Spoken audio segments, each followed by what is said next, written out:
The young orc appeared wounded at the farm in the middle of the night and vanished before dawn.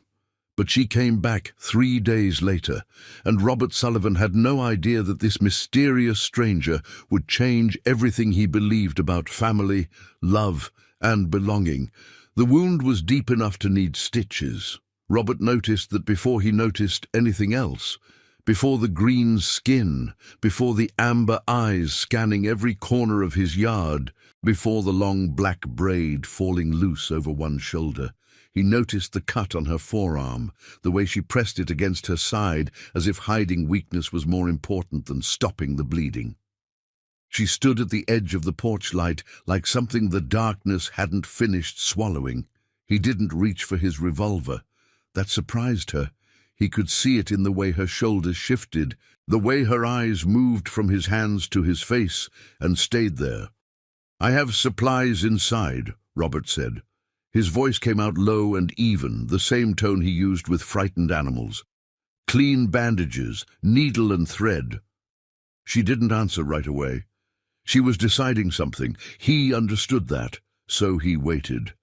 That was the night everything began, though Robert Sullivan wouldn't know that for a long time. He had built Red Hollow Farm with his own hands. Every fence post, every stone wall, every beam in the barn, 12 years of work driven into that red dirt by a man who had no one to help him and no one waiting at the end of the day.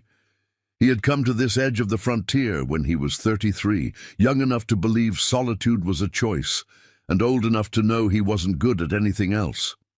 Now he was 45. The choice had become a fact. His only company was Geoffrey Collins, who had worked alongside him for 6 of those 12 years. Geoffrey was 56, lean and weathered, a man of few words and sharp observations. They had built something between them that wasn't quite friendship and wasn't quite family, but held the weight of both. On most mornings they drank coffee before sunrise without speaking, and neither man found anything wrong with that. The farm sat far from the nearest town, surrounded by red hills that turned violet at dusk. Few travelers came through. Those who did knew Robert Sullivan by reputation, honest, capable, and not a man who invited conversation. That evening had started the same as every other. He had been repairing a fence along the north pasture when he caught movement in the brush. His first thought was a coyote. Then the shape stepped through the high grass and he saw her. She was young, 20-something, though exhaustion made her look older. Her skin was the deep green of river moss after rain. Her ears came to subtle points. Her face, even dirty, even tight with pain, was striking in a way he hadn't expected and immediately tried not to think about. She was an orc, from the eastern clans, by the look of her clothing. He had met orcs before, traded with a few, shared a fire with one once on a long cattle drive. He had no fear of them. He had no particular feelings about them at all. What he felt standing in his yard watching her calculate whether he was safe was something different and harder to name. She followed him inside. Robert cleaned the wound at the kitchen table while she sat perfectly still. The cut was worse than it had looked in the dark, ragged at the edges. Grime pressed deep. He worked carefully, pulling his stitching needle through skin that barely flinched. Most men would have been making noise. She made none. "Robert Sullivan," he said when he was done. A pause. Then, quietly, "Isara." He offered her the back room. She accepted without ceremony. He lay awake in his own bed for a long time after, staring at the ceiling, listening to the silence of the house and thinking that it sounded different with another person in it. When morning came, she was gone. The blanket was folded on the bench beside the door, neat corners, careful edges. She hadn't needed to do that. She had done it anyway. Robert poured his coffee and stood on the porch and watched the sun climb over the red hills, and he told himself it had been a passing thing.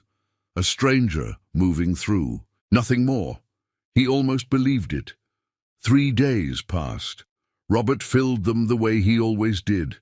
Early mornings, hard work, the particular silence of a man who had learned not to expect anything from the hours ahead. He fixed 2 sections of fence on the south pasture. He checked on the cattle. He sat with Geoffrey in the evenings and drank coffee and said almost nothing. He was good at that. He had been good at that for 12 years. But he noticed things he usually didn't.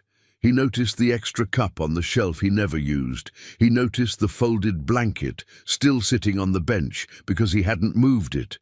He noticed twice that he glanced toward the road for no reason at all. On the morning of the 4th day, Isara came back.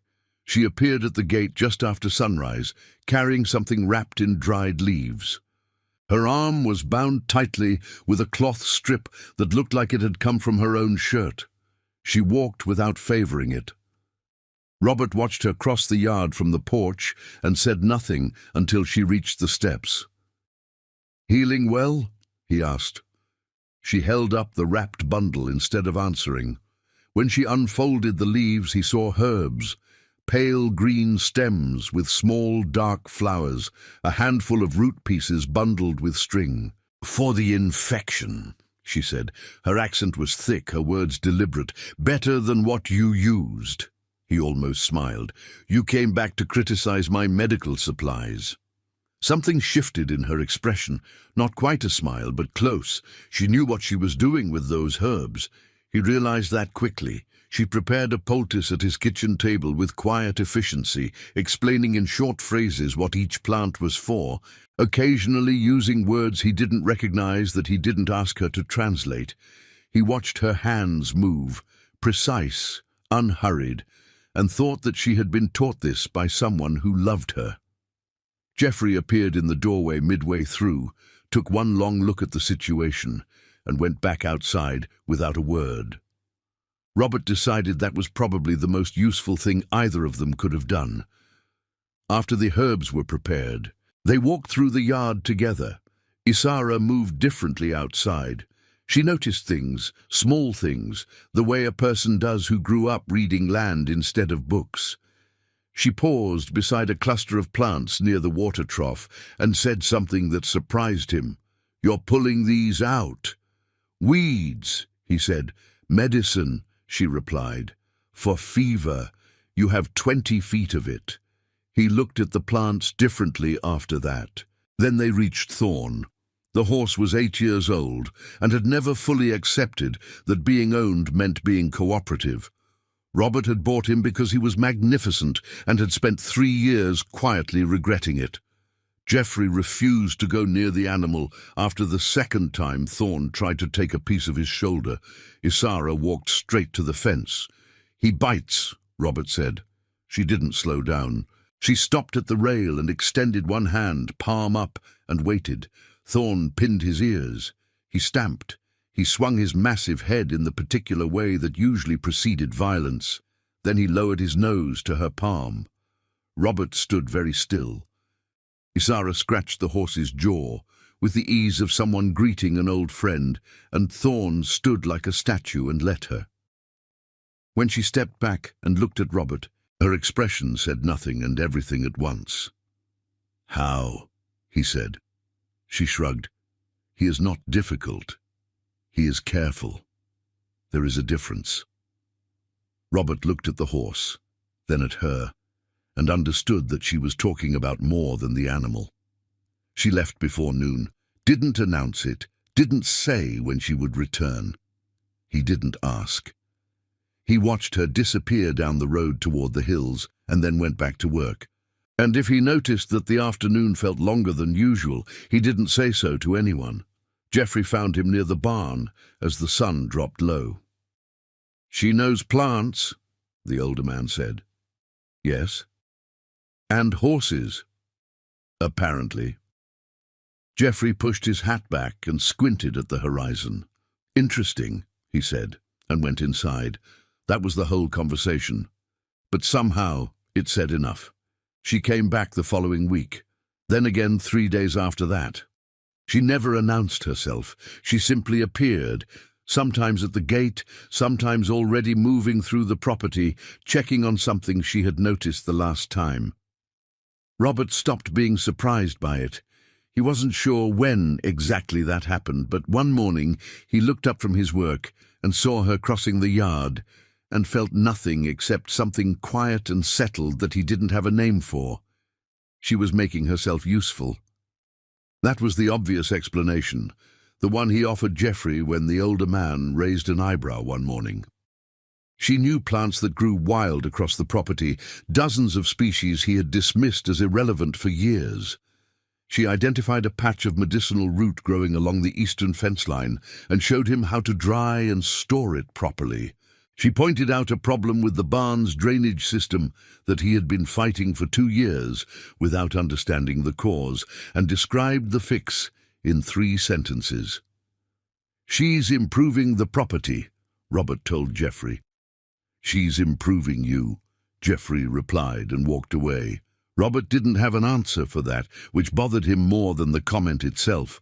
The truth was that things were changing, and he was aware enough of himself to know it.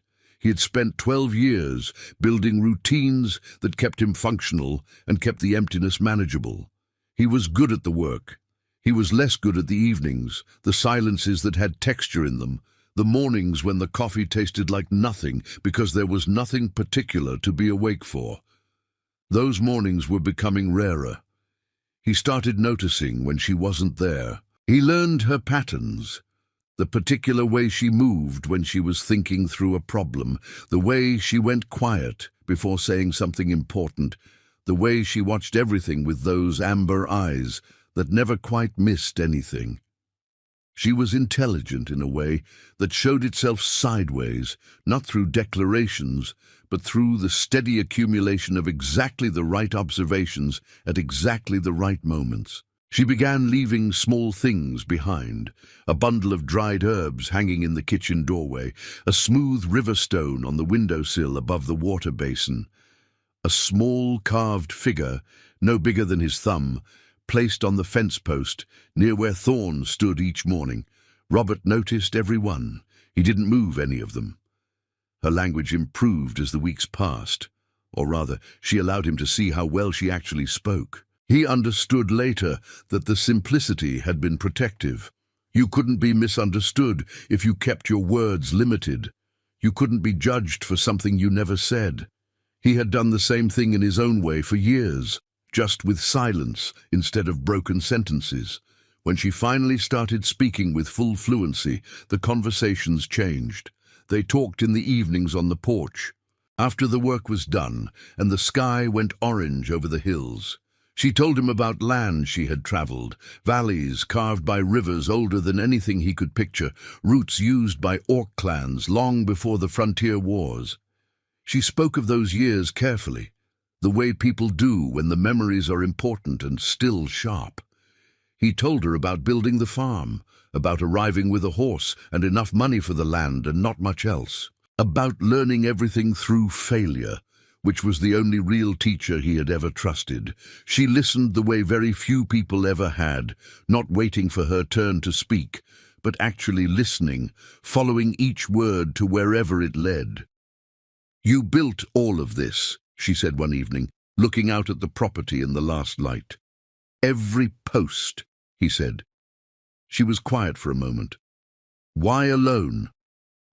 He thought about that. "I think I believed that was the only way it would get done." She turned to look at him. "Do you still believe that?" He didn't answer right away. He stared at the hills going dark and felt the question sit in his chest like something finding its right place. "Less than I used to," he finally said. Isara looked back at the horizon, and for the first time since he had found her at the edge of his porch light, bleeding and careful and deciding whether he was worth trusting, she smiled. Not the small, controlled expression he had seen before, a real one, the kind that changed a face entirely. Robert Sullivan looked away before he did something foolish, but he was already a little too late for that. The riders appeared on a Tuesday morning. Robert was at the well when he heard the hooves on the main road. He straightened and counted. 5 horses, moving at a measured pace, no hurry in their approach. That kind of calm said more than speed would have. These weren't men who needed to rush. They already knew what they were riding toward. They were orcs. The one who rode ahead of the others was a broad-shouldered man of about 50, maybe more, with the kind of presence that arrived in a room before the person did. His hair was black, threaded with grey, pulled back from a face that had been weathered by decades of serious living. A scar crossed above his right eyebrow. He wore no weapons that Robert could see, which somehow made him look more dangerous than if he had been loaded with them. He stopped at the fence and looked at Robert with dark eyes that took stock of everything at once. "Sullivan," the man said. "Not a question." "That's right. I am Morak. Isara is my brother's daughter." Robert understood immediately. He kept his hands visible and his posture open and walked toward the fence at a pace that wasn't hurried and wasn't cautious. He offered his hand over the rail. After a moment, Morak took it. "What does a man want?" Morak said carefully, "with an orc woman who appears at his farm and does not leave?" It wasn't an accusation, but it was close to one. The 4 riders behind him were quiet, watching. "I don't want anything from her that she hasn't offered freely," Robert said. "She came here hurt. I helped her. She came back. I never asked her to stay and I never asked her to go. That's the truth of it." Morak held his gaze for a long moment. Robert didn't look away. "She has not spoken to you of her husband?" Morak said. It wasn't a question. "No," Robert said. "She hasn't." Morak nodded slowly. "He died. 2 years passed. She has not been herself since." Robert let that sit without speaking. He looked at the hills for a moment, then back at the older orc. Several things he had noticed about Isara: the way her eyes changed when she looked too long at the horizon, the careful distance she kept between herself and anything that felt permanent, quietly rearranged themselves into something he now understood. "I didn't know," he said quietly. "It explains some things. Does it change your answer?" "No." Morak studied him. The horses shifted. Somewhere behind Robert, near the barn, he heard Geoffrey moving, listening from a distance, which was exactly where Geoffrey would position himself. "She belongs to a people," Morak said finally.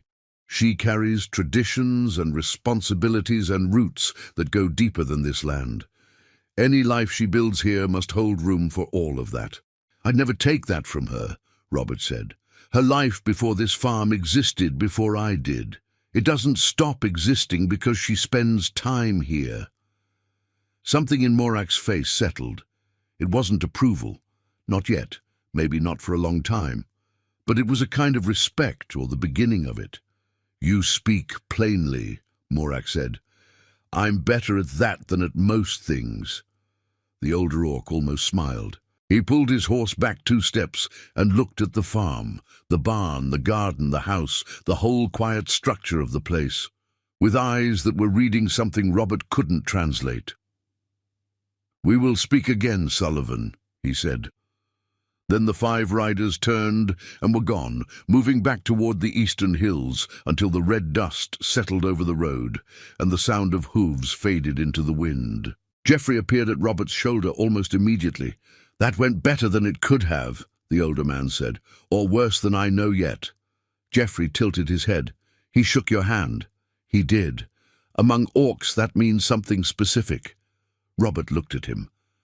"How do you know that?" Geoffrey adjusted his hat and started toward the barn. "I read," he said simply. That evening, Isara arrived at the farm. She dismounted near the gate and walked across the yard and found Robert on the porch, and the first thing she did was look at his face with that careful, searching expression that meant she was reading things he hadn't said. "Morak came," she said. "He did." "What did he ask you?"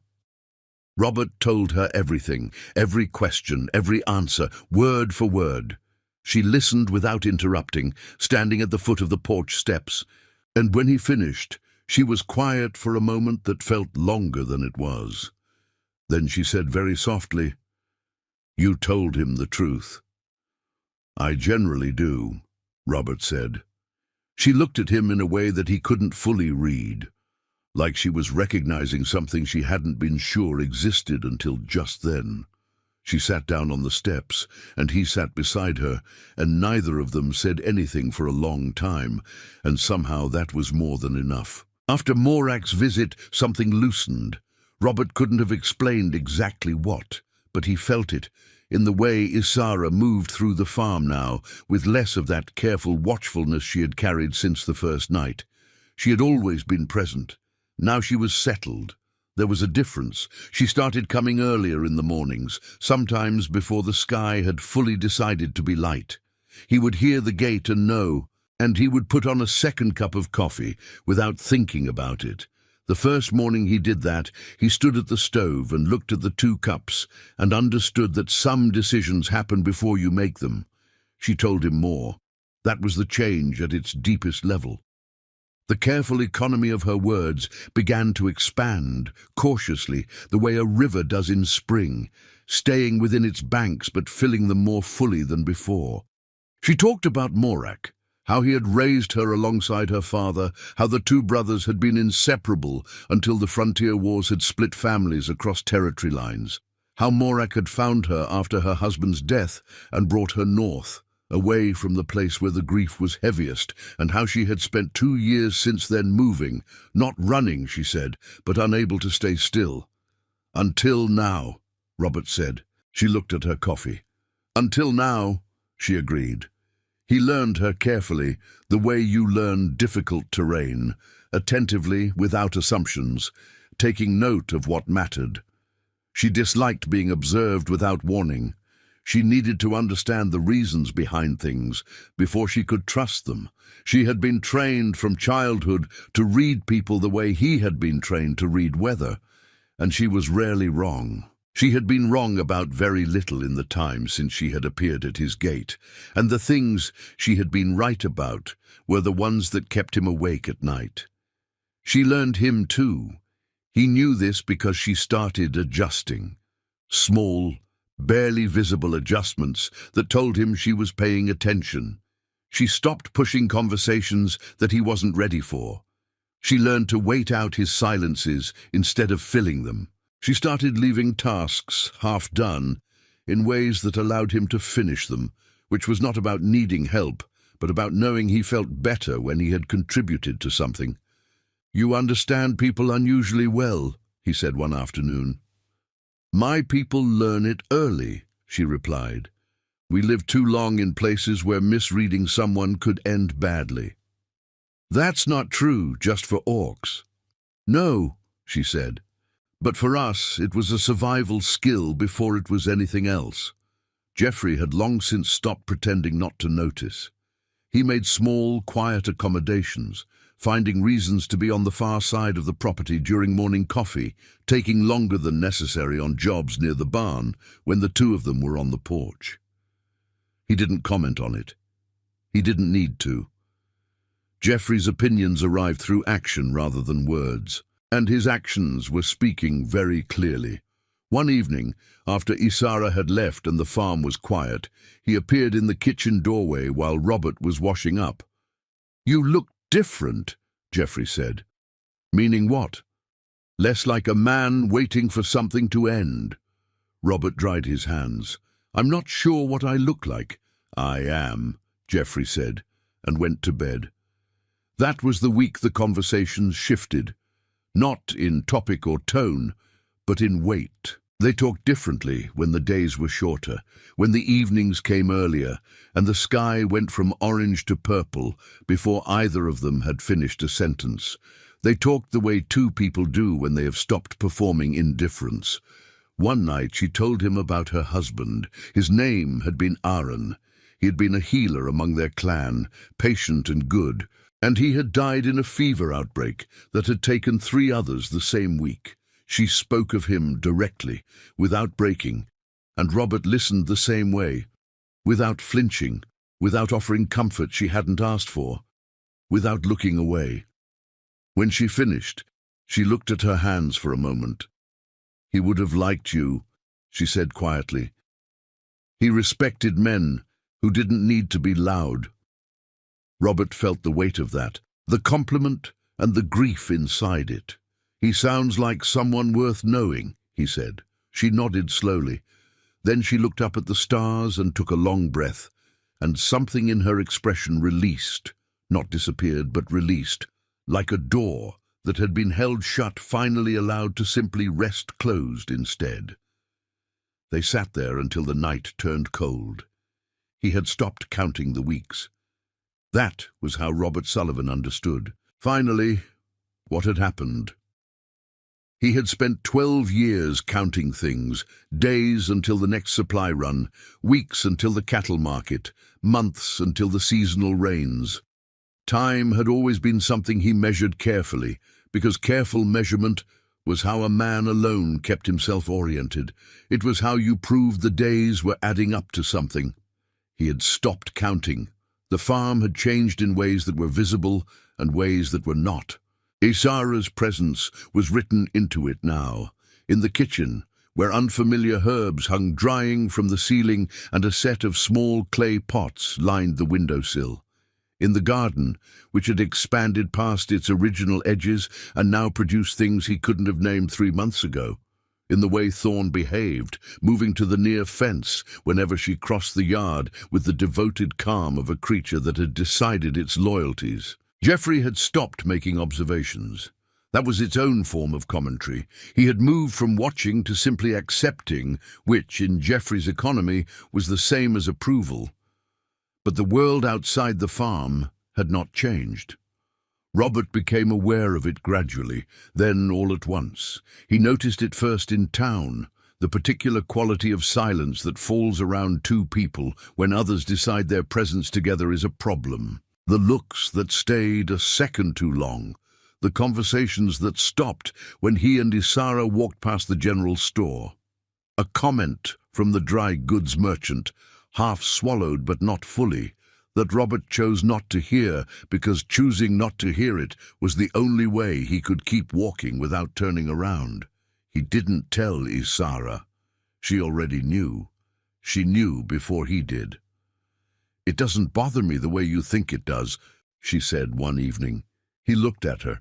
"It bothered me more when I was young," she said. "I used to try to explain myself to people who had already decided what I was." I stopped.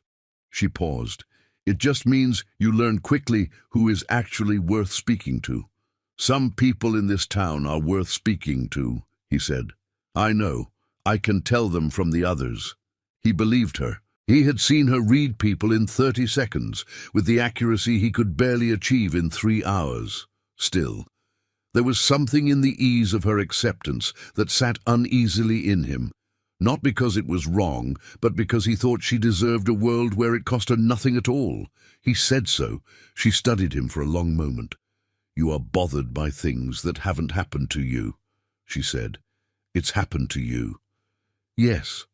A pause. "But I am here, sitting on your porch, watching your unreasonable horse ignore everyone except me. I am not suffering, Robert." He almost smiled. The fact that she used his name, which she did rarely, and always with a kind of weight to it, meant she was being completely serious. They had been building toward something for weeks. He could feel it the way you feel a change in the weather before it arrives. Not in any single thing, but in the accumulation of small signs that, taken together, only pointed one direction. The night it changed was quiet and ordinary. The sky was clear, the stars visible all the way to the horizon. They were on the porch after supper, and the conversation had died down into one of those silences that was comfortable rather than empty. Isara was watching the hills. Robert was watching her watch the hills. Then she turned and looked at him directly. "What do you want?" she asked. Not an accusation. Something more open than that. An actual question, asked by a person who needed an actual answer. Robert was quiet for a moment. He had thought about this more than he would admit to anyone. "I want whatever you choose to offer," he said. "Nothing beyond that, nothing less." Isara held his gaze. Then she rose slowly from her chair, took one step, and placed her palm flat against his chest.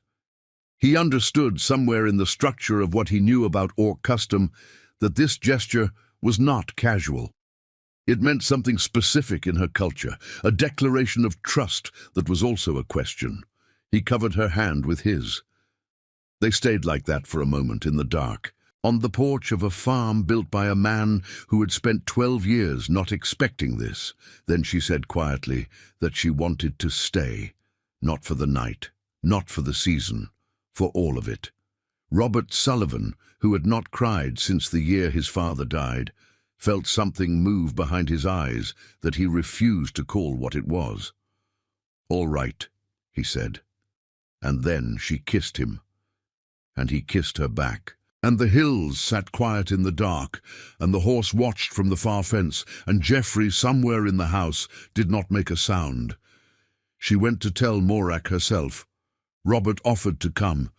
She thought about it. He could see her thinking, weighing it, and then shook her head. "Some conversations need to be between family first," she said. He understood. He stayed at the farm and worked and tried not to think about the fact that he was, in a real and concrete way, waiting. He had very little experience waiting for another person's decision about his life.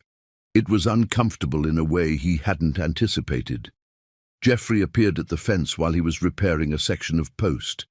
"She'll be back," the older man said. "I know. You're fixing that post wrong. You've redone that same section 4 times. Robert looked at his hands. "I know that too." Geoffrey took the post driver from him and did it correctly in 2 strikes. "Go do something that requires less thinking," he said. She was gone for 2 days. When she returned, she didn't say much about how the conversation with Morak had gone. She said he had listened. She said he had asked careful questions and received careful answers. She said he had not tried to stop her. "Did he approve?" Robert asked. "Morak doesn't approve or disapprove," Isara said. "He protects. When he understood that I was not in danger, he let go. That's different from blessing it." "Yes," she said, "but it's enough for now. It would have to be." Robert had lived long enough to understand that acceptance from people who mattered came in pieces, not all at once. You couldn't rush it, and you couldn't earn it through argument. You only earned it through time and through being, consistently, exactly who you said you were. Then she told him about the visit to the settlement. She wanted him to come. She said it clearly, without pressure, giving him genuine room to say no. This was important, she explained, not because she needed permission from anyone, but because her people were part of her life, and if Robert was part of her life, that meant something specific. "You would be meeting all of them," she said. "Morak, Imala." "Who is Imala?" "The person you most need to not offend." He packed a bag that evening. The ride east took most of a morning. The landscape changed gradually, the red hills softening into wider valleys, the vegetation thickening along the creek beds, signs of settlement appearing in the landscape before the settlement itself became visible. Then they crested a long rise, and it was there below them. A cluster of structures built with materials he recognized, and some he didn't, organized around a central open space that had the feel of a place where important things happened. Dozens of people stopped what they were doing when they saw them arrive. Robert kept his posture easy. He didn't reach for anything. He kept his hands visible and his expression open, and didn't try to look like anything other than what he was. A human man on an orc woman's horse, arriving because she had brought him here. Morak met them at the edge of the settlement. He nodded at Robert with the particular acknowledgement of a man who has made his peace with something and is not going to make a ceremony of it. Then he brought Robert to Imala. She was seated outside a larger dwelling, in a chair that was clearly hers, in the way that certain objects belong to certain people so completely that you can see it from 20 feet away. She was 72 years old, and looked both older and stronger than that. Her white hair was braided down her back. Her dark green eyes moved over Robert with an attention that made him feel examined down to the bone. She did not offer her hand. You understand, she said, her voice carrying an authority that needed no volume, that Isara carries something that cannot be separated from her. Yes, he said. Tell me what you understand. He took a breath. Her people, her history, her grief, her customs, her way of seeing the world. He paused. I don't know all of it, but I know it exists, and I know it matters more than my comfort. Imala looked at him for a long moment. Most men come here with explanations, she said finally. You came with acknowledgement. Explanations are usually about the person doing the explaining, Robert said. Something shifted at the corners of her eyes. Not warmth, not yet. Something more cautious than that, but in the same direction. We will see, she said. He spent the day working. That was all he knew to do. When the morning passed and the initial tension of arrival began to settle, when it became clear that he was not going to convince anyone of anything through declaration, Robert simply found the nearest task and did it. Someone was hauling timber. He took an end. Someone was repairing a section of the water channel. He held the support while it was fixed.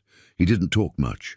He observed and he worked, and he stayed close enough to Isara that she knew where he was without crowding her. By afternoon things had shifted. Not completely. Not in the way a tide turns, but in the way a room changes temperature. Gradually, almost imperceptibly, until you look up and realize it's different. A man named Soras, roughly his age, appeared beside him while he was stacking firewood. They worked in silence for a few minutes, which Robert recognized as the Orc equivalent of an introduction. You built your farm alone, Soras said eventually. Mostly. How long? 12 years. Soras considered that. That is a long time to build something no one else will use. Robert stacked another piece of wood. It occurred to me, he said. The other man almost smiled. That was how the afternoon went. Not in large gestures or formal acceptances, but in small exchanges that tested and found something acceptable. He was not pretending to be other than he was. That was the only thing he had to offer, and it seemed, here as at home, to be the thing that mattered most. Morak found him near evening. Imala does not offer opinions easily, the older Orc said, standing beside him at the edge of the settlement, looking east at the hills going dark. I noticed, she said, you came with acknowledgement instead of explanation. A pause. That is not a small thing. It's just the truth. Among my people, Morak said carefully, we say that a man's truth is measured by what he admits he doesn't know. He looked at Robert directly. You admitted you don't know all of what Isara carries. I don't. But you said it would matter more than your comfort. It will. Morak was quiet for a moment. The light was going deep red at the horizon, the way it did out here before it went purple. My brother loved Isara's mother the way a man loves something he cannot explain, he said. She was strong in ways that surprised him. He was patient in ways that surprised her. For a time, everyone around them was certain they would fail. He paused. They did not fail. Robert listened. I am not giving you my blessing, Morak said. That is not mine to give. She is not mine to give. He turned to look at Robert. But I am telling you that I know what this family looks like when it works. And I see some of it in what you are. Robert felt the weight of that. I'll try to deserve it, he said. Trying, Morak said, is all any of us can manage. Before they left the settlement, Imala found Isara near the edge of the common ground. Robert was close enough to see, but not close enough to hear. The old woman spoke briefly, her white braid catching the last of the light. Isara listened with her head slightly bowed, not submission, something more like reverence. When Imala finished, she placed one hand on Isara's face and held it there for a moment. Then she turned and went inside without looking at Robert. He didn't need her to. On the ride back, Isara was quiet for the first hour, the kind of quiet that was full rather than empty. Robert let it be. The hills were dark on either side, and the stars were coming out above them, and Thorn moved steadily under her like a creature that had always known where it was going. "Imala spoke to me before we left," Isara said eventually. "What did she say?" A pause. "That I chose well." Another pause. "She said it as if she were reporting something obvious and slightly inconvenient." Robert considered that. Should I be encouraged or terrified? Isara looked at him with those amber eyes catching the last of the light. "Both," she said. "With Imala, both is usually right." They rode back to Red Hollow Farm in the growing dark, and when they crested the last hill and the property came into view below them, the house lights, the barn, the soft outline of the garden, Robert felt something in his chest that he recognized after a moment as homecoming. Not arrival, not return, the specific sensation of coming back to a place that has a person in it. He had not felt that in 12 years. He had not known he was missing it until it arrived. She moved her things in on a Thursday. There was no ceremony to it. She arrived with 2 saddlebags and a bundle tied to Thorn's back. Clothes, tools, dried herbs wrapped in cloth, a small bundle of carved objects she set carefully on the windowsill in the bedroom, a worn blanket with colors he didn't recognize woven through it that she folded over the chair near the fireplace. She moved through the house, placing things with the quiet decisiveness of someone who has thought carefully about where each thing belongs. Robert let her. He stood in the kitchen, making coffee, and listened to the small sounds of her. Footsteps in the bedroom, the window in the back room opening to let in the morning air, the particular silence that meant she was pausing somewhere and looking at something and deciding how she felt about it. Geoffrey arrived at 7, as he always did. He stopped in the kitchen doorway and looked at the 2 saddlebags by the door. Then he looked at Robert. Then he took a cup from the shelf, poured himself coffee, and sat down at the table. "Morning," he said. "Morning," said Isara, coming in from the back room. "Morning," Geoffrey said to her. Then he drank his coffee and looked out the window at the yard, and that was all there was to it. And that was more than Robert could have asked for. The days that followed were not dramatic. They were ordinary in the specific way that good things are ordinary, continuous, habitual, woven into the structure of regular life. They woke before dawn and made coffee together and sat on the porch while the sky changed color over the hills. And Robert thought every single morning that this was the same thing he had done alone for 12 years and that it was entirely different now. She taught him things. The names of plants he had walked past for a decade, how to read certain kinds of weather from the way animals moved, rather than from the sky, some words in her language that he mispronounced badly, and she corrected without cruelty. The particular way her people preserved medicines that kept them effective through 2 full seasons rather than 1. He taught her things. Which sections of fence needed watching in heavy rain. The way Thorn communicated discomfort through his ears before it became a behavior problem, how to read the cattle for early signs of illness. The particular technique he had developed over years for getting the well pump to cooperate in cold weather. They built something. That was the word for it. Built, the same word he used for the farm itself, because it was the same kind of work. Slow and intentional, and requiring that you trust the structure even when you couldn't see the whole of it yet. Morak visited once, 6 weeks after she had moved in. He arrived quietly, accepted coffee, walked the property with Robert in a way that was more companionable than evaluating. And before he left, he said something brief to Isara in her language that made her eyes go bright. "What did he say?" Robert asked after Morak rode out. Isara was quiet for a moment. "He said the farm looks like somewhere someone lives." Robert looked out at the yard, the expanded garden, the herbs in the kitchen window, Thorn standing at his fence, patient and calm, in a way he had never been before she came, the 2 cups on the morning table. He thought about the night she had appeared at the edge of his porch light, bleeding and cautious, deciding whether he was worth trusting. He thought about 12 years of mornings that had passed without anyone else in them. He thought about a folded blanket left on a bench by someone who had nothing but was careful anyway. The afternoon was quiet. A warm wind came off the hills and moved through the garden and turned the leaves over so their pale undersides showed. Somewhere behind the barn, Geoffrey was doing something that required occasional hammering, and the sound was steady and unhurried, the sound of a place where work continued because there were people to work for. Isara stepped up beside him. She didn't say anything. She stood close enough that her shoulder touched his arm and looked out at the same view and breathed it in. Robert Sullivan put his arm around her.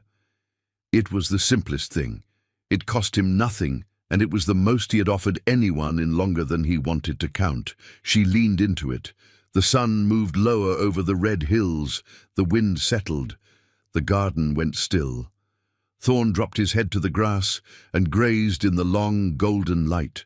It had taken him 45 years to understand that he hadn't been building a farm. He had been building a place for someone to come home to. He had just needed to wait for her to find it.